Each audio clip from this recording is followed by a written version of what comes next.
Bwana Yesu asifiwe. Amen. Bwana Yesu asifiwe tena. Amen. Sasa tuombe alafu tuendelee. Tunakushukuru wewe Mungu wa Abraham, Mungu wa Isaka, Mungu wa Yakobo. Asante kwa neema na rehema ya kipekee Bwana. Mungu unapotuongoza katika neno lako Bwana, jinsi ya kuipeana injili hadi hatua ya wokovu. Mungu tunaomba utusaidie katika hizi hatua Bwana. Nenda ukatufunze kupitia Roho wako Mtakatifu Bwana. Maana nafsi nyingi Bwana zimekuwa zikiuawa Bwana. Nafsi nyingi Bwana zimekuwa hazipitii toba. Nafsi nyingi Bwana zimekuwa Bwana hazitambui hata matunda yao Bwana, jinsi sisi tulipokuwa mara ya kwanza. Lakini kwa neema na rehema zako Bwana tukapata kutambua Bwana. Mtakatifu wa Israeli tusaidie. Naomba kila aliye mahali hapa Bwana, uliyemwita, nenda ukamfanye mwalimu wa neno lako Bwana. Asante kwa kuwa umesikia na unaenda kutenda. Na kwa jina la Yesu Kristo tumeomba tukiamini. Amen. So, hata tuangalie jinsi ya kuipeana injili kwa mwenye dhambi. Jinsi ya kuipeana injili kwa mwenye dhambi. Jinsi ya kuipeana injili kwa mwenye dhambi. Hili somo kwa uwezo wa Mungu ni muhimu sana, kwa sababu sisi wenyewe katika ushirika wa kwanza wengi wetu walikuwa hawajaokoka. Hata mimi mwenyewe nilikuwa sijaokolewa katika ushirika ambao nilikuwa huko nyuma, nikawa katika teolojia, lakini ile injili nilikuwa nimepokea haikuwa ni ya kibiblia. So naposema hivyo nasema mimi mwenyewe ni mateka, nilikuwa mateka katika hali hii. So kuna umuhimu sana, si mimi peke yake, hata ule ushirika wote ambao tulikuwa nao ni mateka katika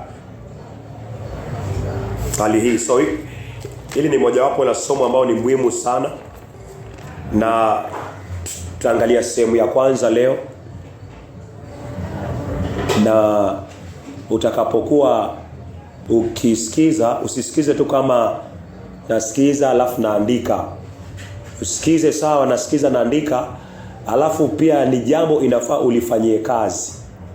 Ulifanyie kazi. Sahi utakapozidi kusoma, utakapozidi kuona venye Mungu ana kuonyesha kupitia Biblia, baada ya muda inafaa uwe na uwezo kupitia Roho Mtakatifu, wewe uliokoka, wa kuhubiria, wa kutambua nafsi ya mwenye dhambi na kuanza mahali inafaa uanze. So hatua ya kwanza kabisa ni lazima utambue matunda ya huyu mwenye dhambi. Lazima atambue matunda. Wenye dhambi wengi huwa wanajua maandiko na wako na ufahamu, lakini maisha wanaishi ni maisha machafu sana. Maisha wanaishi ni maisha maovu sana. Licha kuwa wako kanisani kama vile mimi na wewe ulipokuwa huko nyuma. So jua basi wako wengi sana. Vile ulikuwa, mimi nilikuwa hivyo pia. Alafu wengine pia wengi sana pia wako hivyo. Sasa kitu cha kwanza ni kupambanua, discernment. Discernment ni kupambanua. Huu mti kwanza ni mzuri ama ni mbaya. Hivyo ndio Yesu alifanya. Kiangalia kitabu cha Mathayo 7. Mathayo 7. Unaweza kuanza mstari wa 15.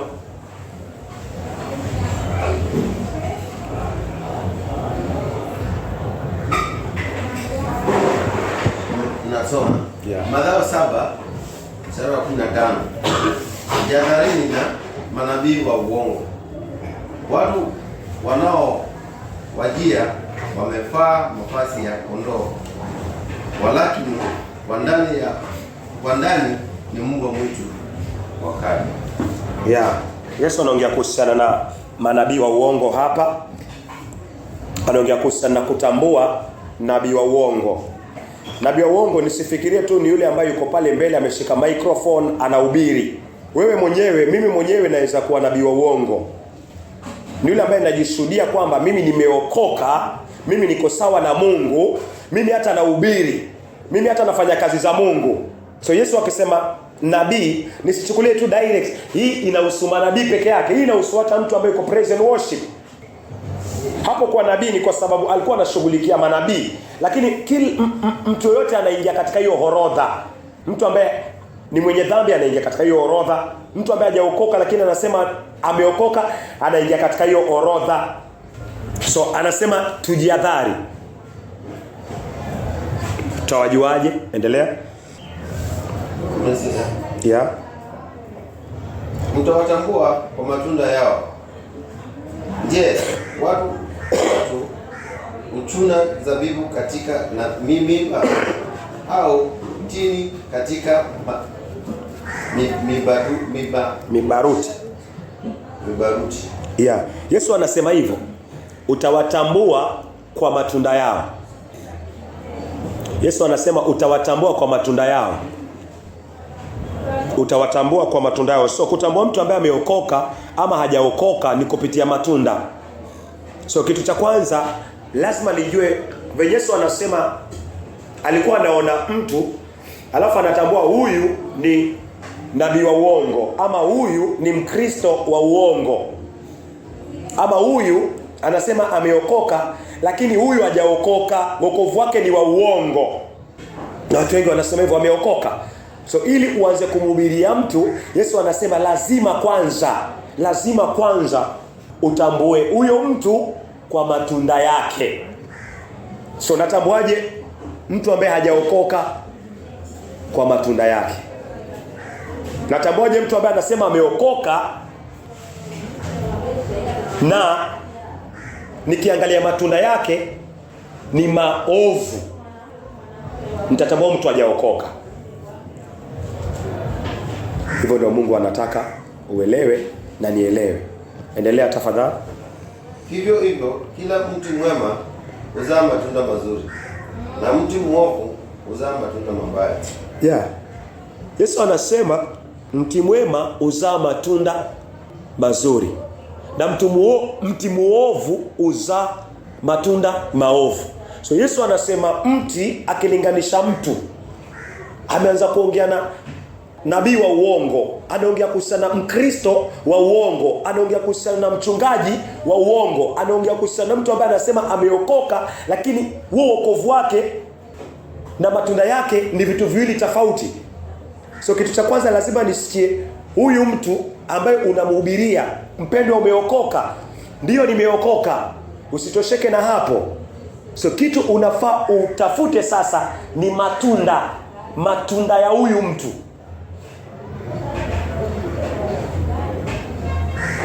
Sikusema Bwana Yesu asifiwe, nimeokoka. Oh, uko huduma gani? Niko huduma hii. Wewe ni mchungaji? Nimeokoka. Oh, umeokoka? Okay. Sawa mchungaji. Wataka nini speaker? Tutakuchangia. Usiwe haraka hivyo. Wajenga nini? Kanisa tutachanga. Usiwe haraka hivyo. Umeokoka? Yes. Matunda yako yako aje? Mimi ni nabii kweli? Matunda yako yako aje? So bila kutambua matunda huwezi kumhubiria mwenye dhambi akaokoka. Hauwezi. Hatujawahi kuokoka wakati wale waliotuhubiria mara ya kwanza hawakutambua hata matunda yetu, wakatupatia vitabu vya ahadi. Baadaye ndio Mungu akatuokoa kwa kutuonesha maovu yetu. So hivyo kama vile hatukuokoka wakati hatukuwahi kuonyeshwa maovu yetu, matunda yetu, basi hata ukihubiria nafsi, sasa umeokoka, ukihubiria nafsi bila kutambua matunda ya huyo nafsi, akiwa mwenye dhambi, hawezi kuokoka. So hii ndio msingi ya kujua huyu ni mwenye dhambi 100% kwa sababu ya yale ambayo anatoka kwake.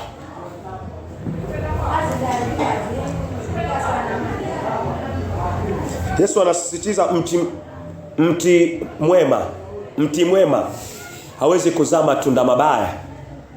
Mti mwema hawezi kuzaa matunda mabaya. Yesu anasema hivyo. So kama mtu anasema ameokoka, yeye ni nabii, ama mtu anasema mimi ni Mkristo, sawa. So kando na Ukristo, nataka nione kile ambacho unakitenda. Kile ambacho unatenda ndio kitaonyesha kwanza wewe ni Mkristo. Na ule ushuhuda wa wokovu wa yule mtu inafaa iambatane.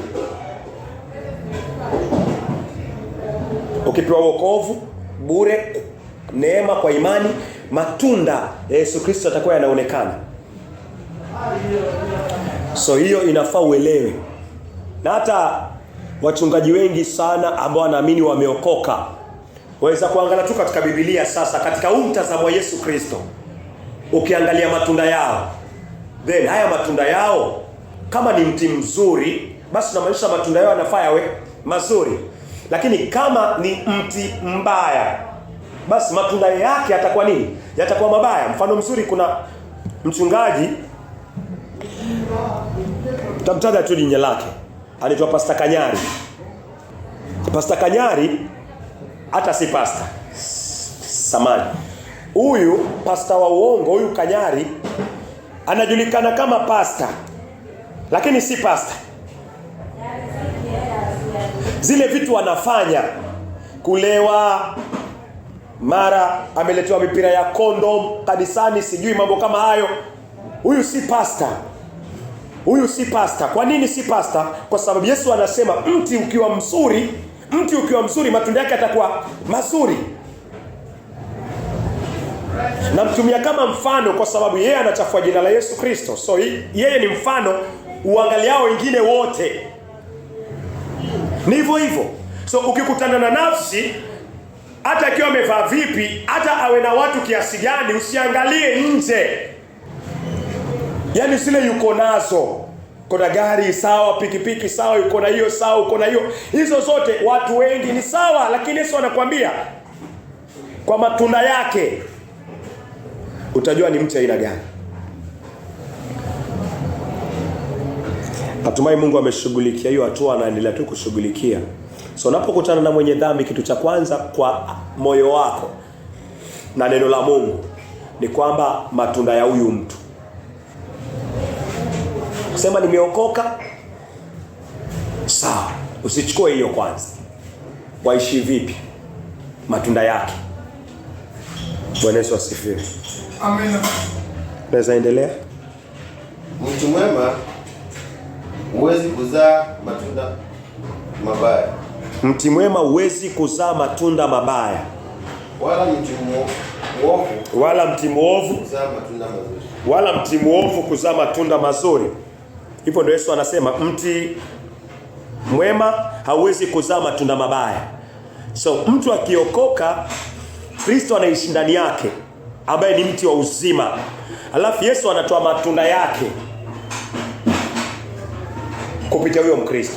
So hauwezi kupata matunda mabaya kwa Yesu Kristo. Hivyo ndio Yesu anamaanisha.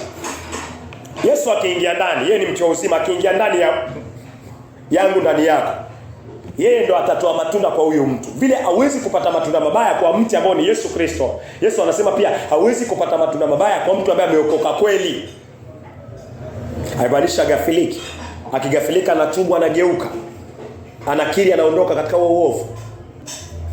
Lakini si lifestyle yake. Hivyo ndio Yesu Kristo anasema huwezi enda kwa mti ambao ni wa uzima ambaye ni Kristo Yesu, alafu ukapanda matunda 5 6 yameoza. Haiwezekani.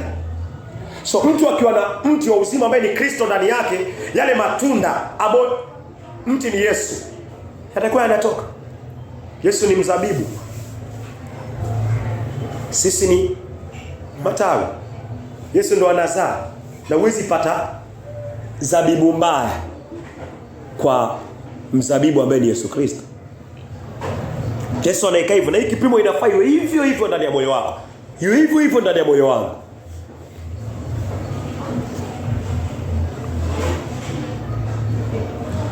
Umefika wapi? 18. Mathayo 7:19.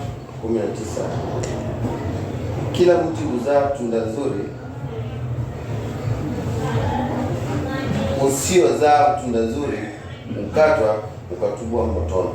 Yesu anaonesha hukumu ya yule mtu ambaye anasema ni Mkristo.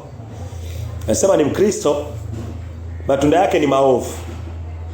Mimi nimeokoka kweli, lakini matunda yako ni maovu, na naamini naenda mbinguni. Yesu anataka mtu afahamu,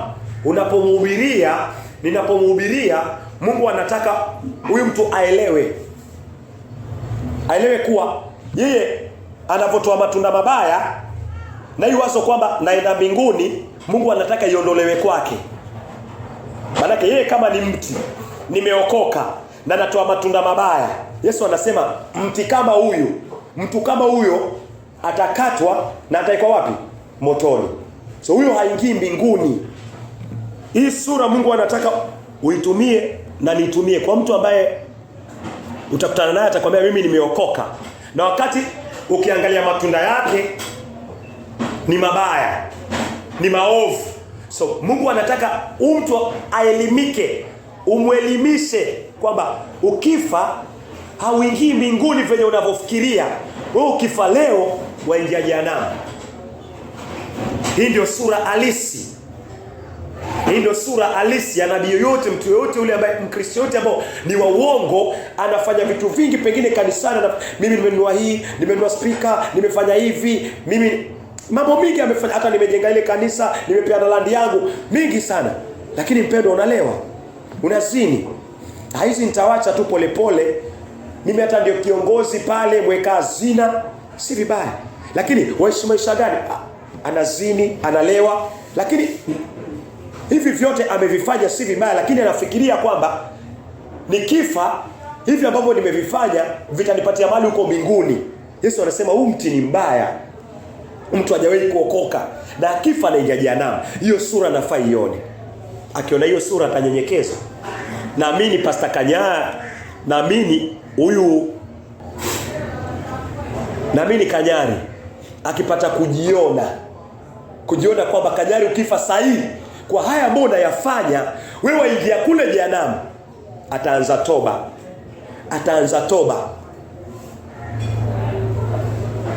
Ni hivyo na mtumishi mwingine yoyote yule.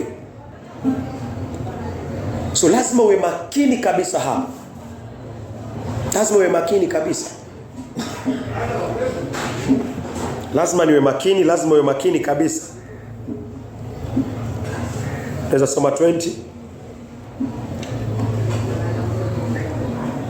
Ndiposa kwa matunda yao mtawatambua. Kuhusu wanao jiadaa. Kwa matunda yao mtawatambua. Hivyo ndio Yesu Kristo anasema, kwa matunda yao mtawatambua. So hatua ya kwanza kabisa ni discernment. Discernment ni kutambua huyu mtu, ni kutambua matunda yake. Hiyo ndio hatua ya kwanza. Umeelewa? So ukikutana na nafsi, kitu cha kwanza, pendwa rafiki, umeokoka? Nimeokoka. Sawa. Kitu cha kwanza ambacho Yesu alinifunza ni kwamba nisipokee tu hiyo ya mdomo wake, nipokee, niangalie matunda. Kianza tu sasa ni kutafuta haya matunda yake. Na matunda ni nini? Matunda ni nini? Angalia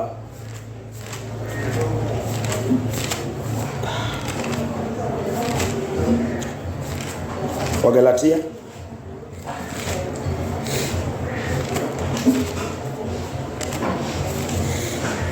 Wagalatia 5:22.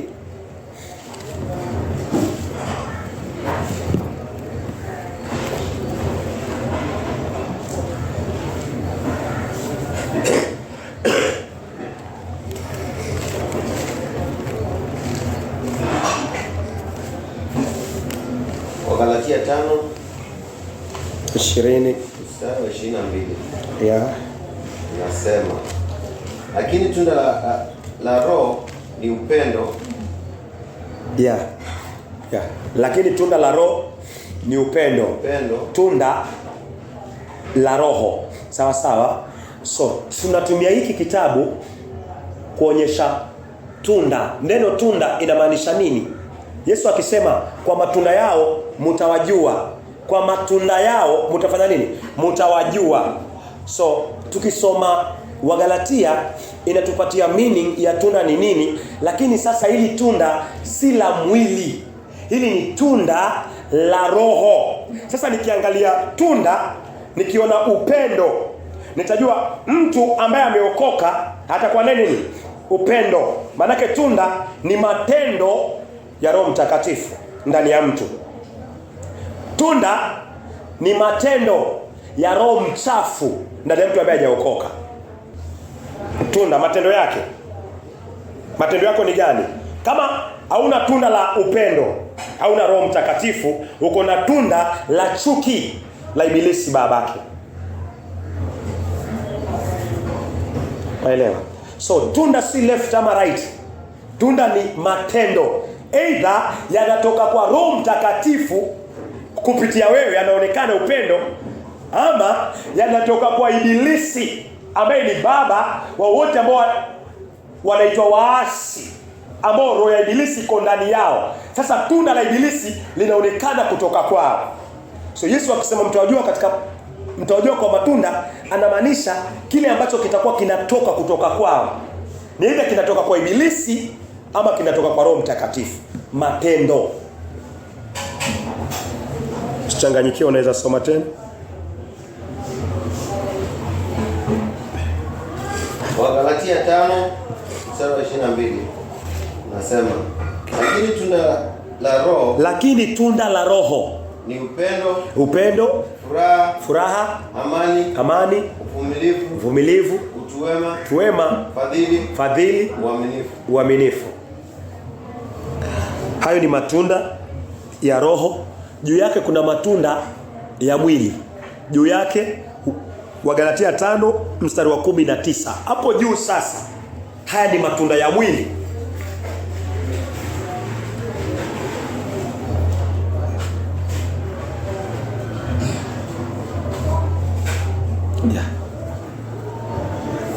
Naweza kumfungulia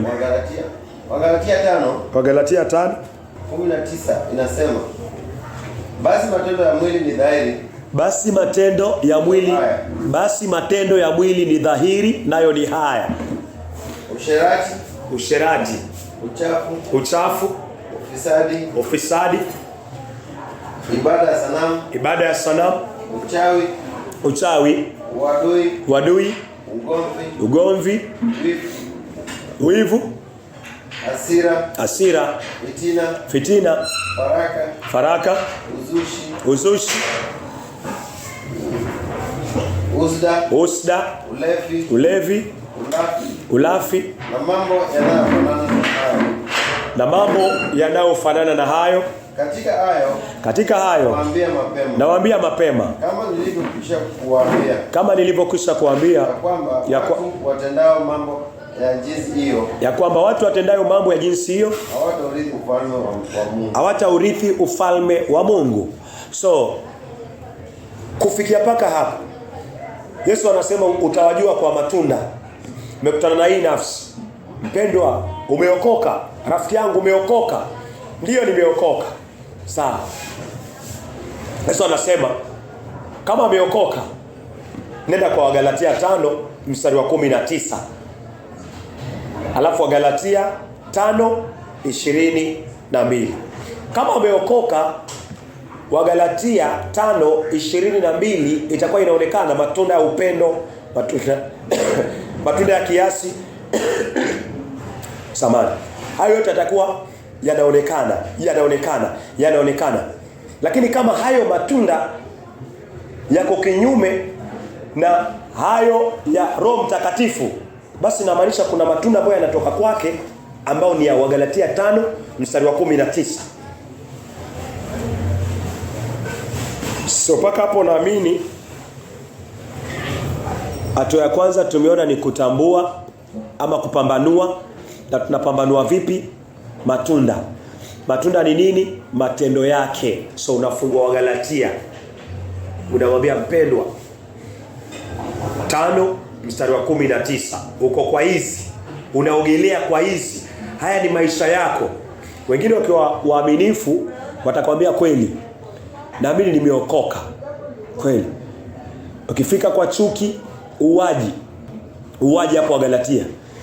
Uwaji anasema uwaji. Unamwambia umekuwa katika uwaji, anakuambia sijawahi kuua. Ambaye ushawahi kuchukia mtu. Akwambia mamangu alinifanya hivi, ama mke wa fulani alinifanya hivi, ama kanisani yule mtumishi alifanya hivi. Namchukia kwa moyo. Basi tangu lini umekuwa na hii chuki? Anasema muda mrefu sana nimekuwa na hii chuki. Basi unajua huyu mtu kwamba ndani yake ana uzima wa milele. Huyu mtu kwa sababu yuko na hii chuki, hii tunda ambao ni chuki, ndio iko hapo imeandikwa kama uwaji. Unajua basi utakuwaje kwa uwaji, na wauaji hawana uzima wa milele, na wewe unaamini umeokoka, na ukifa utakuwa na uzima wa milele? Unaelewa? Umeelewa? So, acha tuangalie hii dhambi ya uwaji kidogo. Azangalia Matendo ya Mitume samani. Waraka wa kwanza Yohana 3 mstari wa 15.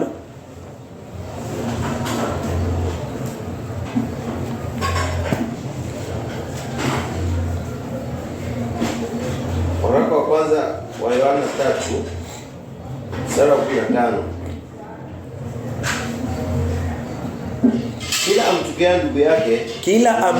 Kila amchukiaye ndugu yake ni muuaji.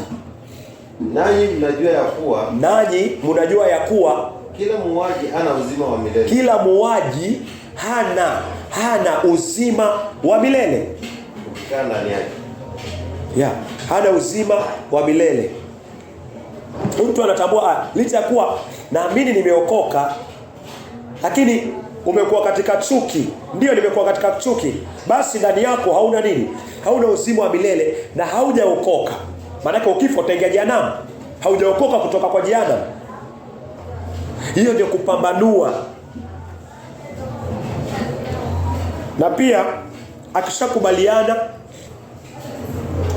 kuwa hiyo chuki ni uwaji na hana uzima wa milele, Mungu anataka pia uzidi kumuonyesha sehemu yake.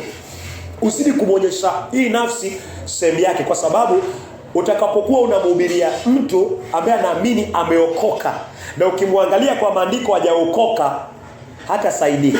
So paka kwa uwezo wa Mungu hiyo haki ya kibinafsi iondolewe, na ni kupitia maandiko yamuonyeshe mahali anafaa awe milele na milele na milele. Amekubali amekuwa kwa chuki. Amekubali chuki ni uwaji. Amekubali ana uzima wa milele.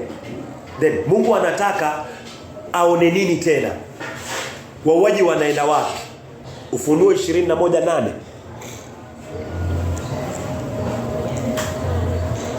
Ufunuo 21 mstari wa 8. Nasema bali waoga na wasioamini na wachukizao na wauaji na wazinzi na wachawi nao waabudio sanamu na waongo wote sehemu yao ni katika lile ziwa liwakalo moto na kibiriti. Sehemu yao ni katika lile ziwa liwakalo moto na kibiriti. So mtu kama amekuwa akiogelea katika uwaji, chuki. Umekuwa na chuki, ndio umekuwa na chuki, then umeokoka vipi? Kwa sababu Mungu anasema sehemu yako ni katika ziwa la moto. Na kama uliokoka, unaamini uliokoka kupitia Biblia, na Biblia hiyo ndio inakwambia wewe ambao umeishi katika chuki, wewe ni muuaji, na mahali pako Mungu amesema ni katika ziwa la moto. So ile haki ya huyu mtu ambaye anaamini ameokoka kwa uwezo wa Roho Mtakatifu kupitia maandiko inaweza kuondolewa. Inaweza kuondolewa na iondolewi kwa kupiga tu kelele. Inaondolewa kwa uwezo wa Roho Mtakatifu ndani yako, akiwa uendelee kuwa na discipline ya kujua haya maandiko. Kwa sababu mara kwanza Wale waliotuhubiria walikuwa hawafahamu maandiko. Mungu akatuleta kwa wengine ambao wanafahamu, na kupitia ufahamu wa maandiko tukafahamu. So lazima upokee ufahamu wa maandiko. Hiyo haina kushoto, haina kulia. Ufahamu wa maandiko hii, ufahamu. Maana huwezi mpokonya mtu silaha zake mpaka uwe na nguvu zaidi yake. Mtu ambaye anasema ameokoka, yuko na silaha ambazo anasema ameokoka. Yohana 3:16 ameshikilia. Mungu aliupenda ulimwengu akamtoa mwana wake pekee ili kila muaminie asipotee bali awe na uzima wa milele. Mimi nimemwamini. Utamtoa kama una silaha zingine? Utamtoa kama haujui ama sijui? Yesu anasema utajua mti mbaya kwa matunda yake mabaya na mti mzuri kwa matunda yake mazuri. Lazima uingie katika neno sasa. Uingie deep katika neno. Kile ambacho anajua tu Yohana 3:16 si kwa mdomo. Mungu amuonyeshe matunda. Matunda yako yako vipi? Wagalatia. Wazinzi, washerati, uko hapa. Umeoa vipi? Sijaoa, nimemchukua tu yule mwanamke. Hiyo si ndoa. Hiyo si ndoa. Huo ni washerati. Down. So watu wengi wanapotea kwa kukosa maarifa. Watu wengi wanaangamizwa kwa kukosa maarifa. Na mimi naweza kuwa mmoja wao wa kuendelea kupromote jehanamu na msaidia ibilisi kuingiza watu jehanamu. Kuingiza watu jehanamu. Na wewe pia unaweza kuwa hivyo. So Mungu anataka niwe na firm understanding, yani uelewe neno lake. Naamini mtu yote aliyechaguliwa ambaye anaamini ameokoka, Mungu akimfikisha kwa ufunuo. Naweza soma tena Ufunuo 21 mstari wa 8. Ufunuo 21 mstari wa 8.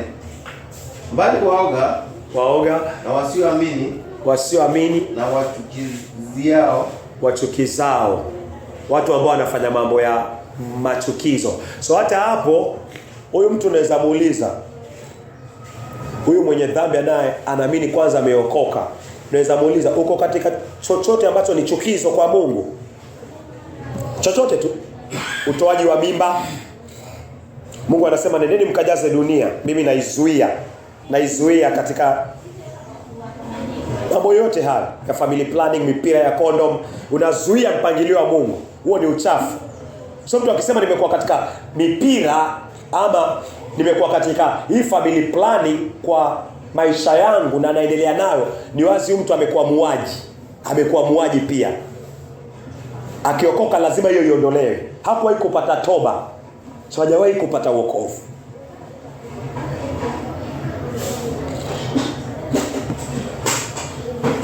Jambo lingine pia linafanya tu wazi, uchafu ni sawa na inaonekana kama inaonekana hash, lakini ni hivyo.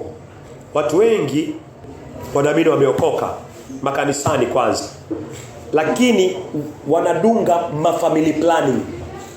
Family planning ni mimi naitaka ngono kweli, lakini sitaki mtoto. Wewe ni sawa na malaya. Akisema amekuwa kwa family planning, maana yake family planning ni uaji. Muda si mrefu tutaangalia. Akisema amekuwa kanisani na amekuwa katika hii mipira ya condom, then huyu mtu na yule malaya anajiuza pale, wote wako gora moja, wako sawa. So huyu mtu kwa maandiko tu Yesu anasema huyu tunda lake ni baya, limeoza, huyu ni malaya. Hana tofauti. Maana yake malaya anaeka hiyo ashiriki ngono, afanye ngono lakini asipate mtoto. Na huko kanisani nasema nimeokoka na nataka ngono na sitaki mtoto. Tofauti gani wewe na malaya? Hakuna tofauti. So nisimeme tu yule dada ameokoka, hakuna dada, malaya. Neno la Mungu liko hivyo. Neno la Mungu alibembelezi. Mbingu tayari imejaa, malaika wako wengi sana. Hata ulimwengu mzima wote haufiki idadi ya malaika. Ufunuo 5 ukianza 11 ukishuka kabisa. So Mungu hayuko desperate. ya kujaza mbingu na watu ambao ni wachafu.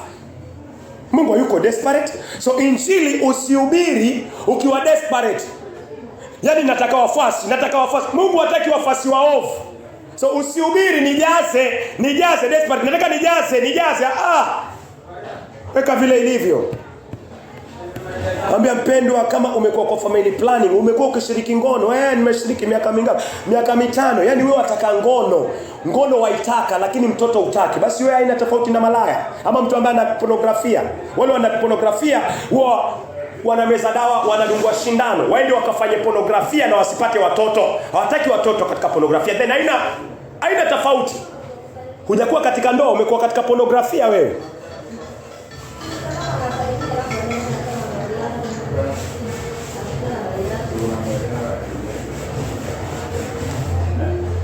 Naona haujakuwa katika ndoa, umekuwa katika pornografia. Na hiyo inafaa iwe very clear na very firm. Ikiwa hiyo line haitakuwa clear, mtu hatawahi kuona uovu wake na hatawahi kuja kuokoka. So hiyo line inafaa iwe very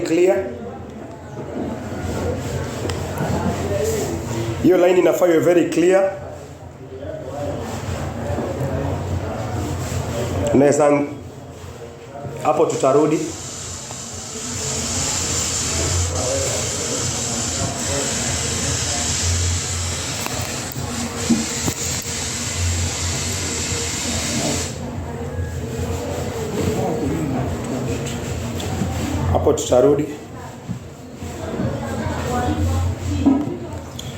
Acha tuangalie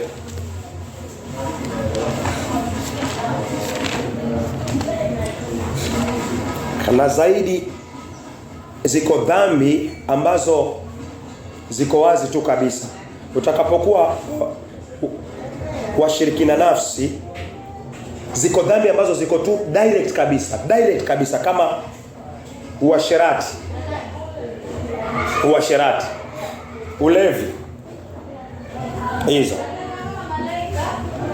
Hizo ziko tu direct kabisa. Hizo ziko tu haraka sana kutambua mtu ameokoka ama hajaokoka.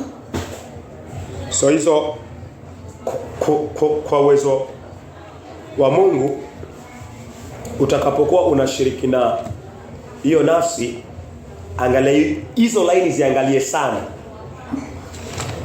Ni line za haraka sana kutambua mtu ameokoka ama hajaokoka. Mwingine anaweza kwambia sina bwana. Sawa. Umekuwa ukiishi vipi? Nimeokoka. Sawa. Umekuwa ukishaje maisha yako? Akiwa mkweli atakwambia amekuwa kwa masturbation, na utajua hiyo ni sawa na pornografia. Amekuwa akiangalia pornografia, amekuwa akijitosheleza mwenyewe. Utajua tu basi haujawahi kuokoka. Sasa hizo ni point za haraka sana ambazo yafaa uzitambue, kwa sababu huko tulikuwa na mwizi anajua mwizi mwenzake.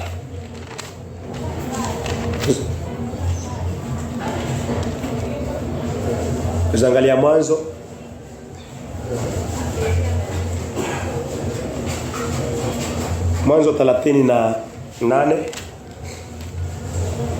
Mwanzo 38 mstari wa naweza anza 9 na 10 ni sawa. Mwanzo 38 mstari wa 9. Onani alijua ya kwamba huo uzao hautakuwa wake. Ikawa alipoingia kwa mwanamke wa nduguye, akaimwaka chini asimpe nduguye uzao. Onani alipewa mke na Juda baada ya mtoto wa Juda kwa kiume kufa ambaye anaitwa Er. Akampa kwa ndoa.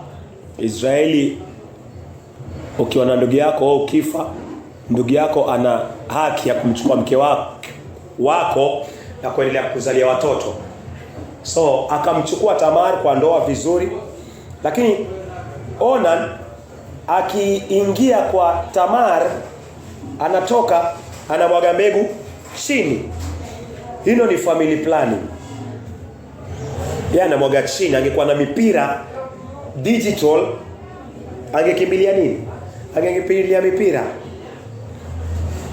angekuwa na hizi mambo ya shindano, angedungwa shindano. Alafu kila akiingia tu katika Tamara hakuna watoto, lakini ngono anaitaka. Yaani anataka ngono Onan, lakini hataki mtoto. Ni hivyo hivyo na mtu ambaye hajawahi kuokoka, yani anaeka family planning, hii ngono naitaka lakini sitaki mtoto. Haina tofauti na malaya. So mtu anafaa aelewe, hii ndio sura yako. Kama umekuwa ukifanya hivi, kuna mtu alikuwa anafanya hivi. Hapo katika maandiko, hata masturbation, huyo mtu anaingia hapo. Watu wengi wamekuwa katika masturbation na wanasema wameokoka. Utafanyaje masturbation na wewe umeokoka? Masturbation ni tunda baya. Tunda la uovu kabisa, wazini na roho chafu, wazini nazo. Halafu umeokoka. Hata mkikesha kanisani, mkifanya kampi ya mwezi, mtapiga masturbation huko kwa sababu haujawahi kuwekwa huru. Utapiga masturbation huko. Utafanya masturbation hata kwa pulpit. Na Biblia inasema nimeokoka.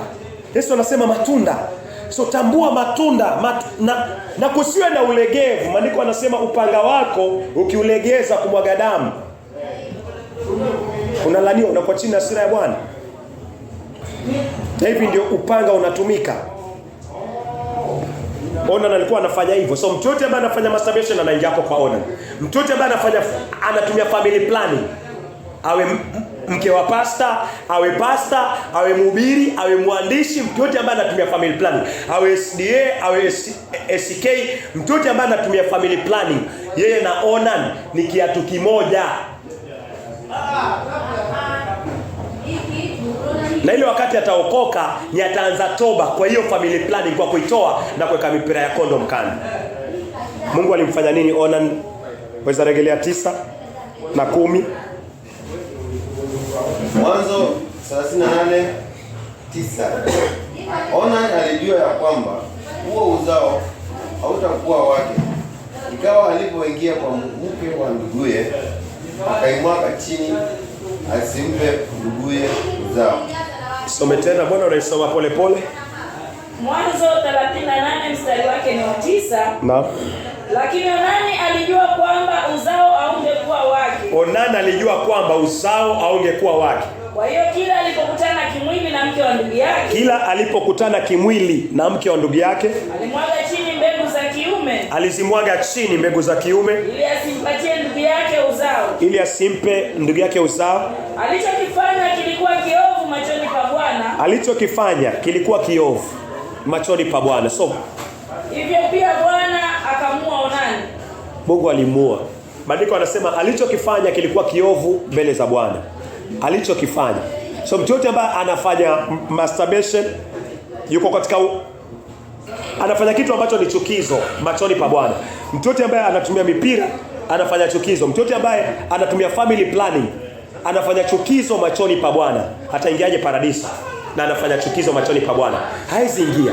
So ni wangapi wako kanisani wanatumia, na kama wanaamini wameokoka, na Mungu anasema sehemu yao ni katika ziwa la moto. Mungu hawezi kuwa muongo. So hizi ni zile point ambazo Mungu anataka mimi na wewe tuziangalie kwa nafsi ambao utakutana nayo. Hii ndio kupambanua. Hii ndio hali ya kupambanua. Unaweza rudi Ufunuo 21:8.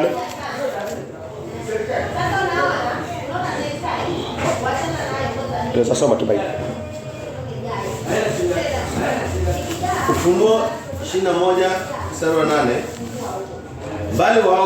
Bali waoga na wasioamini na wachukizao tumeangalia, na wauaji na wazinzi. Wauaji pia ni mwanamke ambaye anatoa mimba. Mwanamke ambaye anatoa mimba ni muuaji. So kuna baadhi ya watu wako makanisani, ama ile nafsi itakuwa na shiriki nayo.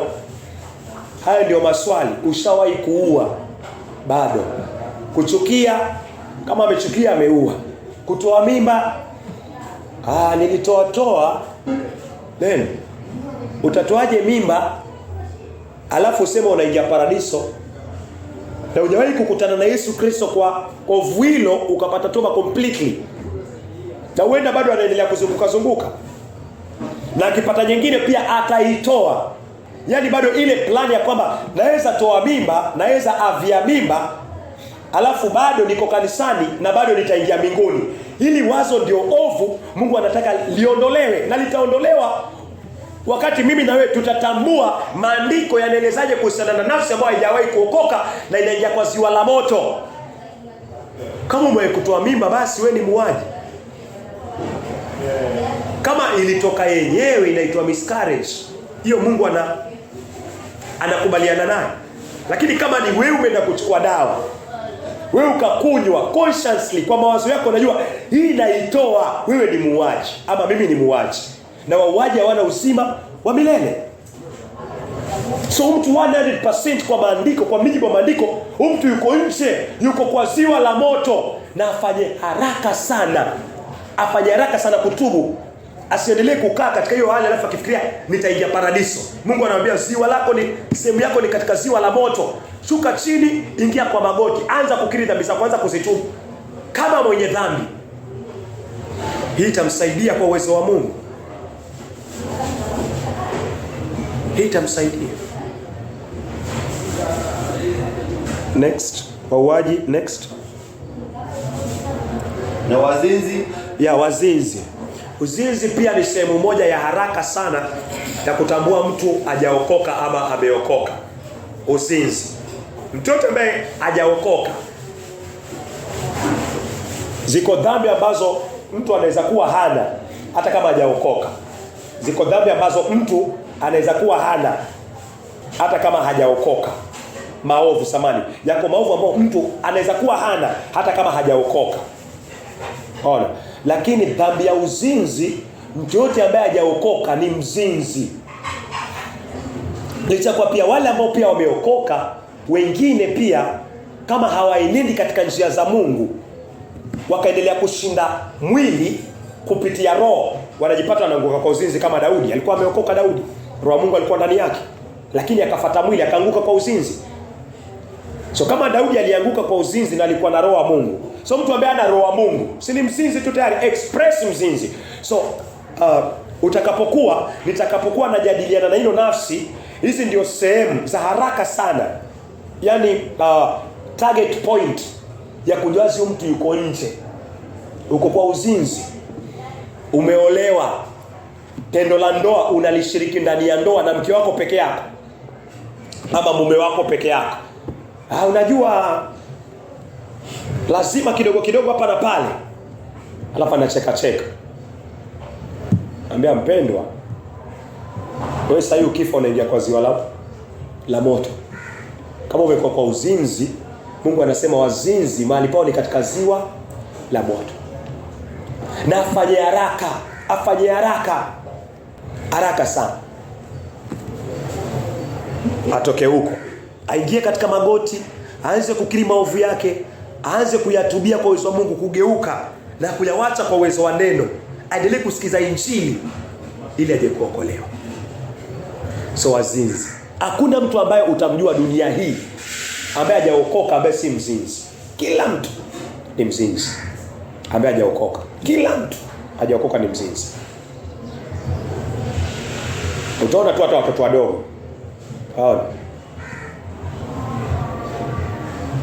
wanakimbia, wanaenda kwa giza. Ikiashwa taa, unaona huyu mdogo amempandia yule. Watoto tu wadogo hawajafundishwa, ni uzinzi. Uko tu ndani ya moyo. Watoto tu wadogo hapa, miaka 3, miaka 4, miaka 5 hapo, iko ndani. Yani ni kitu ambacho hauwezi kukiepuka, kiko ndani. Ni kama mwiba ambao uko ndani, umezaliwa nao. Utafanya tu. So hizo ndio point za haraka sana za kujua huyu mtu yuko nje. Uzinzi na wachawi na hao wa mabudu sanamu. Uchawi pia ameenda kwa waganga, sema sijaenda, sawa. Umewahi kuamini kwamba hali ikikufanyikia mbaya unaamini umerogwa, huo ni uchawi. Nikiwa naamini nimerogwa, niko mgonjwa kidogo, nimerogwa, biashara yangu inaenda vibaya, hapa kuna mkono wa mtu, hali inakuwa mbaya kidogo, roho ya mauti, kuna mtu ananusha roho ya mauti, then huu ni uchawi. Huu ni uchawi. Haujaenda lakini uko katika ushirikina, umeshiriki uchawi. Hiyo pia inafanya angalau, kwa sababu mtu akiokoka huwa ongei sana kuhusiana na mimi nimerogwa, mimi kuna mkono wa mtu hapa, kuna hiyo imetolewa, na naamini wachawi wako, uovu huko, shetani yuko, lakini anaamini Mungu ni mkuu zaidi haya yote na hawezi kunifanyikia haya. Anaishi hivyo. Lakini mtu ambaye hajaokoka atakwambia hapa kuna mkono wa mtu. Utajua tu tayari papo mtu hajaokoka. Hata kama atasema mimi nimeokoka, lakini unajua hizi vitu viko. Yes, ziko, lakini Yesu akiwa ndani yako. Yesu hakuwa na wagonjwa akasema huu ni uchawi. Hakufanya hivyo. So huyo ni mtu ambaye hajaokoka. Next. Na hao wamwabudu sanamu. Hapo kwa sanamu, mtu yote ambaye nitakutana naye ambao anainamia sanamu ya Maria. Hiyo tu ni direct bila hata kutafuta matunda mengine. Sema umetoka wapi mpendo? Mimi niko Katoliki. Sawa kabisa. Kwa mnainamia ile sanamu? Ile sanamu nainamia, lakini namwainamia aliye juu. Ni sawa. Nani tena wako huko ndani anafanya hivyo? Hata popa anafanya hivyo, padre anafanya hivyo. Ambia basi wewe ukifa waingia katika ziwa la moto. Haujawahi kuokoka wewe na popo wako, mtaingia jehanamu. Una hukumu. Imeandikwa. So mtu yote ambaye utakutana naye, nimeokoka, toka wapi? Niko Katoliki. Asikia kwa wengine hawainamii sanamu. So nisende tu direct. Okay, sawa. Unainamia sanamu ile ya Maria. Ile lazima tuinamie. Wewe unainamia. Mara ngapi? Utajua tu mtu hajawahi kuokoka, kwa sababu Mungu anasema wale watu ambao wanainamia sanamu sehemu yao ni katika ziwa la moto. So mtu aone sehemu yake ni gani. Akifikia hapo kwa uwezo wa Mungu, ile haki ya kibinafsi itaondolewa. Na atapata kuongozwa kupitia Roho Mtakatifu ndani yako, ndani yangu, kwa toba. Naweza malizia. Na waongo wote. Na waongo wote. Sehemu yao ni katika lile ziwa liwakalo moto na kiberiti. Ni katika lile ziwa liwakalo moto na kiberiti. Hii ndio mauti ya pili. Hii ndio mauti ya pili. So kufikia hapo, kama amekuwa katika uongo kwa simu, nasema nimeokoka na niko na uongo hapa, uko katika huduma, wewe ni mtu ambaye unadanganya. Unasema uongo si kubwa. Wewe ukifa katika huo uongo, Mungu anasema mahali pako ni katika ziwa la moto na utashindana na Mungu. So huyu anafaa tu aletwe katika hiyo hali. Mungu amlete katika hiyo hali. Na atakapoona hii ndio sehemu yako Mungu amekuwekea. Hii ndio sehemu yako umejichagulia. Hii ndio sehemu yako ukiendelea katika kusema umeokoka na uko katika hizi ni maisha yako, ni lifestyle yako. Mungu anakuambia hapo ndio utaingia na hapo ndio atakuweka. So jichagulie. Ukae vile ulivyo, umetoa mimba, umeua, umefanya hivi, unafanya masturbation, unafanya uchafu, unalala na bwana zenyewe na bibi za wenyewe, alafu naamini umeokoka na unaendelea kuhudumu kama mtu aliyeokoka. Ama uende kwa magoti, ukikiri, ukihuzunika, ukiomboleza kwa yale umeyafanya, ukifikiri unaingia mbinguni, kumbe unaingia jehanamu. Kwa ile mimba uliyoitoa, ama ulisema itolewe, ama ulishauri itolewe. Na unaona yule mtoto nimemuua. Ushuke chini kwa magoti, unyenyekee kama Daudi. Umlilie Bwana kweli upate rehema. Ukiendelea kusikiza injili, Mungu akupatie toba. Okay, huzuni ya kiungu toba, hata kuokoa kibibilia. So hatua ya kwanza ni hiyo kwa uwezo wa Mungu. Na hii ni hatua muhimu sana. Kwa sababu ukifeli hatua ya kwanza au utaenda hatua ya pili, kukiri na kutubu. Kwa sababu mtu asipoona asili yake hawezi kukiri kile ambacho aamini kwamba kinampeleka jehanamu. Na hawezi kutubu kile ambacho anaamini haamini kinaweza mpeleka jehanamu. Atacheka cheka, atakwambia neno la Mungu ni hivyo, alafu ataenda. So hii hatua iangalie sana. Lazima iwe vile ilivyo. Lazima mimi na wewe tuwe fahamu kwa uwezo wa Roho Mtakatifu, kwa sababu ukifeli hatua ya kwanza, haitaenda hatua ya pili, kukiri na kutubu, haitafikia hapa. So lazima kosa liitwe kosa venye Mungu analitakosa kwa Biblia.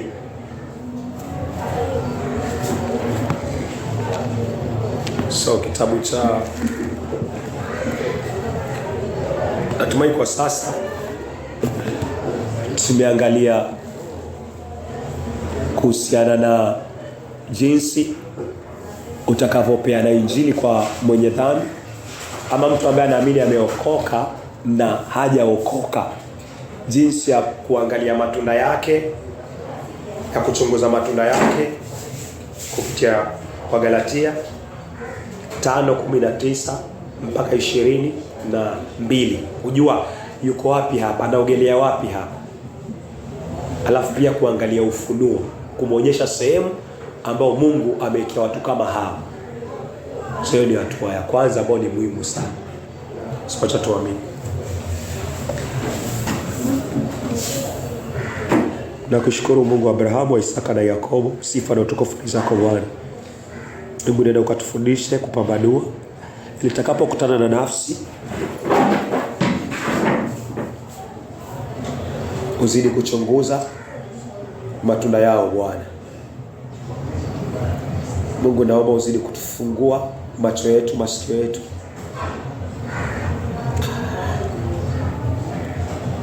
Naomba rehema na neema zako Bwana zizidi kukaa nasi Bwana. Asante kwa kila aliye mahali hapa Bwana.